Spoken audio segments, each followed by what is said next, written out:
Voilà. Mbote na bino balandi ya HP Creative Media, mbote na bino nyonso tu baye balandaka masolo ya bana mboka ndenge tomesani nango toujours lokola koma bilei na biso soko yoki musolo ya mboka te rovanda kimete parce que koma bilei na biso ezaka lokola neti ke oliaka mingi donc chaque jour oliaka soko liete journée na kozala mal à l'aise.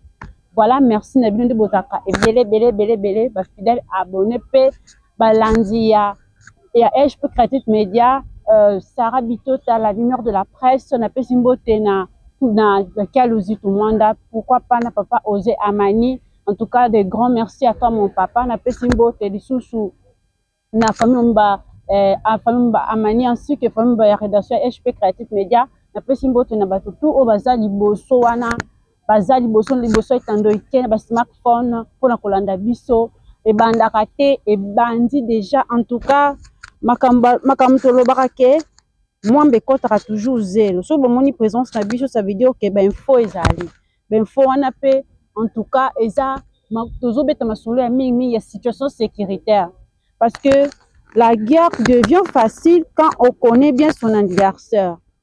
Adversaire ayebanaka déjà adversaire déjà ayebani tozwi bango déjà na maboko toyebisaki bino bandeko na ngai tozwi bango déjà na maboko saini ndenge eza boye soni déjà eza na ngambo na bango parce que bamanœuvre déjà ezosalema déjà esisisisi wana nyoka aza déjà bloqué ezoluka kobimisa mutu wapi. En tout cas partout kobimisa mutu cette fois-ci tokokata bandeko parce que mwambe ekoti déjà zelo awi makambo eza déjà ya kobeba na ndenge akosakana te ata bozosentir ke kimi eza na bilongi na bango mpe na mitema ebebi déjà bandeko. Partagez déjà émission tia déjà bajeune signaler déjà mama to ndeko azolamba. En tout cas yaka nani toyoka masolo nini oyo ezosalema na mboka na sikolo lelo eta nini ekomi na niveau nini dossier wana donc makambo na biso wana ekomi na niveau nini Rwanda akotika biso ndenge nini ndeni bazo frapper ye ndenge nini Kagame akosenga abandon pe akolosenga abandon définitivement pona kotika partie de l'est na biso. En tout cas yango tozokoba nango toujours soko moni bitumba komi makasi c'est que artère film ngesila artère linga bima nyonso elekaki ezalaki film d'action bandeko na ngai o pe déjà komi déjà na suka bandeko basase déjà bayebani ba artère pe bayebani biso tu ba congolais toza ba artère Fachi Peto aza acteur principal basase pe bayebani bakakame baza wana na batu nyonso tu na sima. En tout cas bango wana baza bakozala anéanti bandeko tokena oyo etali.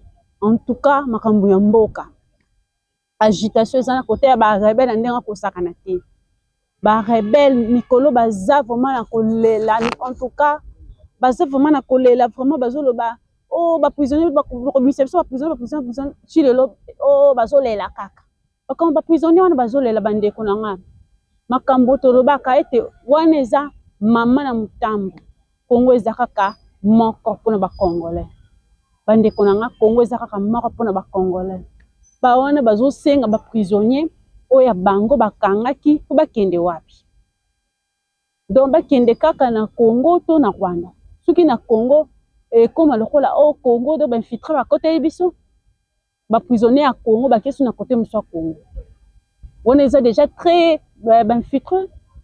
Or la majorité ya baprisonniers mpe ce sont pas des Congolais bandeko na ngai bandeko na ngai ce sont pas des Congolais liboso M23 bandeko revendiquer 700 boyebi pourquoi bango bakite komi 445 sikoyo le reste wana bake wapi bazosenga o batika ya biso le reste bango batiaki na liste bango moko basali déclaration balobi ke biso toza bakongolais te toza barwandais bango moko baprisonnier oui bamisusu mpe baza barwandais mais bakangi mitema teti bazoboya mpe koloba bandeko na ngai mitu na bango deja ozobimaka deja nde tozomesana toujours koloba ke mikila na bango deja ozobimaka parce que batiaki même na baliste comme barwandais bamisusu balobi ke non nous sommes des Congolais basusu bazalaki badéputé congolais balobi ke oui toza barwandais misusu balobi non toza bacongolais basusu balobi bozokanga kaka nga moko toza ebele. Donc mikili na bango déjà ezobima bandeko na ngai, mikili na bango moko déjà ezobima déjà, donc aspect na bango ezobima déjà. Baloba ke diable ata abombi maseke même na nsima nango mikili ebimaka toujours bandeko na ngai. En tout cas to continuer toujours wana, boza toujours wana sur place.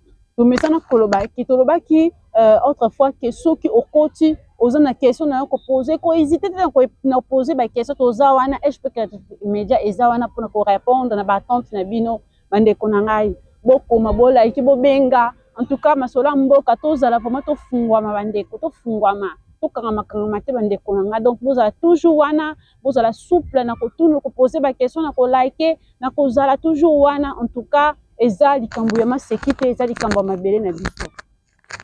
Voilà, ndeka tolobaka ke donc makambo na bango nyonso tu bande kosala déjà ba coin na bango nyonso tu etikali déjà donc bloqué. Donc ba bloqué c'est déjà mis d'abord côté musu to moni yango déjà.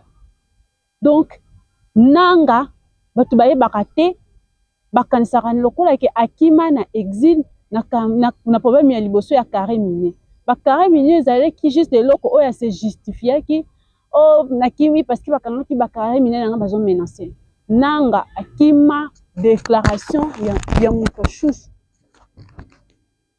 Nde tolobaka ke mutu tu aza na exil azokosa ke oh akimi exil parce que boye na boye. Mutu akimisa bango eza makambo na bango. Eza ba dossier na bango bandeko bakina na exil. Pour loba ke oh intel abima intel akufa. Ba msusu baza na bango.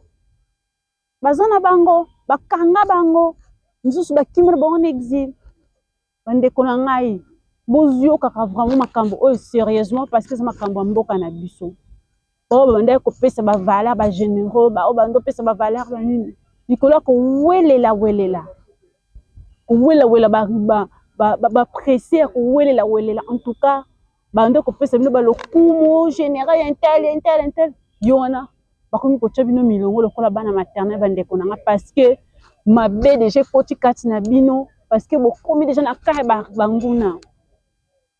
Donc o bolobaki ozalaki liboso likolo okomi na se parce que nini koboya ko soutenir partout parce que nini lokoso parce que nini motema donc motema ya moto oyo sali ke okene na ngambu ya ba rebelle bandeko na ngai bamsu bazolobaki o bazetoze ebele pourquoi babimisi kaka nga moko o boye na boye.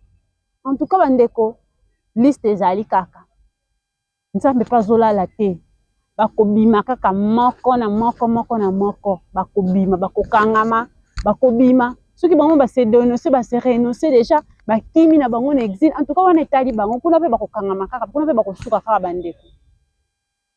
bandeko na ngai. En tout cas bobangaka te tozalaka toujours na habitude wana ya kosambela. Donc tozosambela tokasi teki bapriere na biso tokende pamba bapriere kende apamba te bapriere wana kende akosala toujours mosala parce que bilembo ezomonana déjà na miso. En tout cas nanga eko apprendre yango ndenge eza boye biliaki yo bikoki bakokanga yo okojustifie bato mosusu bakomaki na mboka na biso badepute ndenge nini oyo bazala jamais basala campagne te babima badepute ndenge nini tula mwisi ya zaza bandeko. Oui tula mwisi ya zaza oyo nakimi kuna parce que bamenance ngai baboteli bakanga mine na ngai ntoka wana ezalaki nango juste mpona kocouvrir le dossier ya bakare mine ye ndenge nini batunaki baservice ye kolanda oye nanga nzoka ti andimaki kota wana ya Rwanda. Donc basala boye bazongisa boye babimisa boye nanga lobi o yo kopesa ngani nde basalaki basignature na bango bakare minier banini bimisele basala bimiselanga bato tilanga bato koto. Donc yango moni ces gens wana bazalaki 100% sûr ata balongwe balobi bayebi ke bakozonga. En tout cas bandeko na ngai makambo ezalaki wana bazwaki pena place nyonso tu oyo balobaka ke parlement epai Sénat epai, côté boye epai, côté boye epai. Place nyonso komaki na ya bango.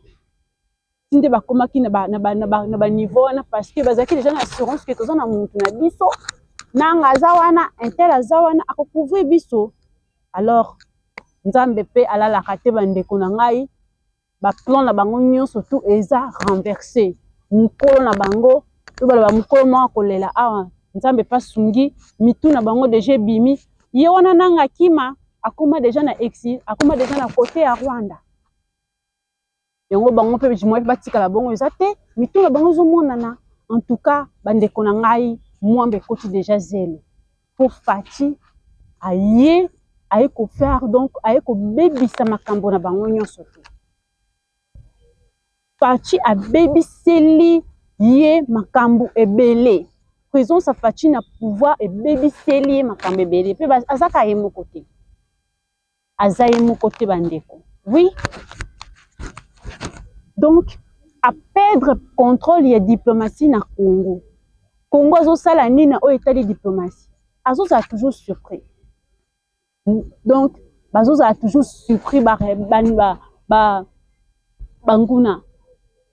En tout cas, Kagame azoza toujours surpris na surprise na baliena ye.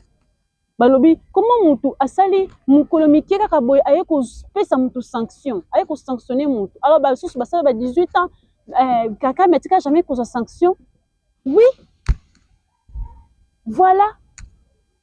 Donc, Fati présence na ye et ko bebisa makambo na ndenga mabe dans ndenga ko saranate bandeko na ngai. En tout cas, tous a toujours na sima ya président Azam Mutomalamu en tout cas.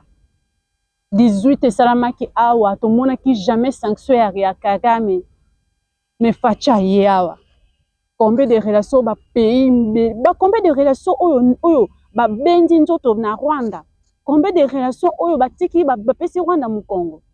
To bundisi côté international na ndenge moko donc azui vraiment fimbu na ye batu na mingi ba pesi muko batu mi ba pesi mu Congo lelo ba généraux na mingi baza na sanction ye moko na visa ba comme kopime les visa. En tout cas il faut qu'on dise Fati il faut ça comme mutema mabe po boya ye na visa ba comme kopime les États-Unis bandeko na tala niveau ba généraux na ye affaibli bandeko. Pour mondial azaka bon autant déjà ju ba généraux no wana ba homme fort beti bango sanction. Et ça déjà quelque chose et ça déjà qu'on se préparer. Oui. Et au moment de nous ka ba généraux wana yena bango ba sanction na bango po elongwa. Donc ezara passe. Boye biti na besoin ba sanction. Oh to yebi papa États-Unis bo mela biso moto ba coach bisi bloqué. En tout cas ba sanction na bino po elongwa. En tout cas, ils ont jeté. Pour ndenge za wana soki bo kangami kaka wana en tout cas etali bino. Pour kufa likola mutu moko. Soki bo lingi bo kufa pona mutu na bino wana te en tout cas bo milongola déjà. Bo milongola déjà pour Kagame déjà zo na catch. Pour soki balobika lelo Kagame akoya kokoya bandeko. Donc makambo comme dans ba niveau mususu. Oui. Makambo comme déjà ba niveau mususu en tout cas akokoya na ye donc décision ou tarande kuna nde tolobaka ke décision ezalaka toujours kuna basakanaka. Stratégie munene zwami déjà bandeko na ngai. Ezande likambo ya mama na stratégie. Yongo moni Kagame akomi vraiment mal à l'aise. Sanction wana sikoyo ba pays ebele moyen pesa ye $1 pour le soutien armé na ezati. Yango moni débat ezalaki na Conseil de sécurité des Nations Unies mbongo ba pesa ka Rwanda esunga armé na une opération Mozambique. Kagame aleli pona mbongo wana. Ata bokati mbongo wana ko salela côté Rwanda ko kufa te mais azolela. Bomoni niveau makambo komeli kuna. Pour balobi muto armé les na sanction to pesa eli susumbo to ka pa na américain. Biso to sanctionner armée wana ale bino bu pesa bango susumbo pour une opération Mozambique. C'est que boza ba complice. Donc bato ba pesa mu Congo. Akemba mbangu France appelé France lobi ngai na kokana ngate. Na koza jamais ngam contre bato nyonso. Ba sanctionner armée na yo cela veut dire armée na yo azasu na droit moko ta ko bénéficier na soutien ata $1. Bandeko. makambo komi déjà na ba niveau mususu. Donc tu es obligé ba kata 20 millions ba pesa ko pour na opération ya Mozambique. Botala niveau payer banda ko vivre na débilo aide ya libanda na pillage à Congo. Sikoyo côté pillage Congo azuma kamna maboko. Côté aide ya libanda bakangi. Siko sukela wa. Mwana na mwana bandeko.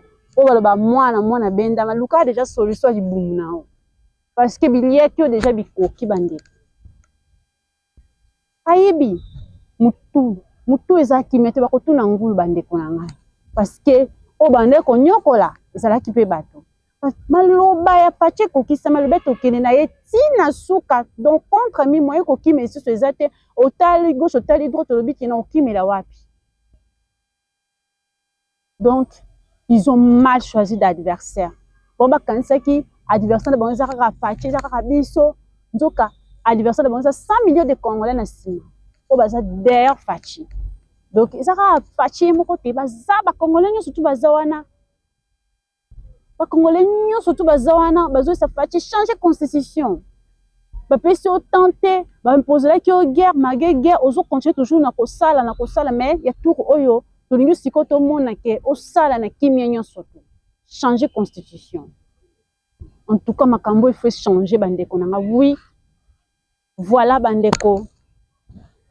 Et comme vraiment na suka, comme vraiment na suka bandeko na ngai en tout cas bozaki wana belé pona kolanda eloko o bomesana toujours kolanda et comme bilei na biso ya mukolo na mukolo voilà na pesi lisusu mbote na moto nyonso to oyo azalaki liboso ya ba poste na bino nyonso bozalaka toujours wana ba abonné fidèle et na ba landi nyonso ya HP Creative Media. En tout cas que Dieu vous bénisse abondamment. Voilà, c'était la numéro de la page Sarah Bitota. Et na lobi lisusu ke na pesa lisusu mpu soki na tiki pena na pesa mbote pa ya kolo mokolo pe mati en tout cas to sala mabe pe lisumu na pesi lisusu merci na kolo pe ma pesi biso pe ma to kuta na suna mokolo lelo pona to bima lisusu liboso to beta suma solo etali mboka na biso parce que elongo na eto kolonga voilà bandeko na ngai to kuta na mokolo o elandi soki mokolo pe ma apesi lisusu pe ma et quant à moi je vous dis au revoir.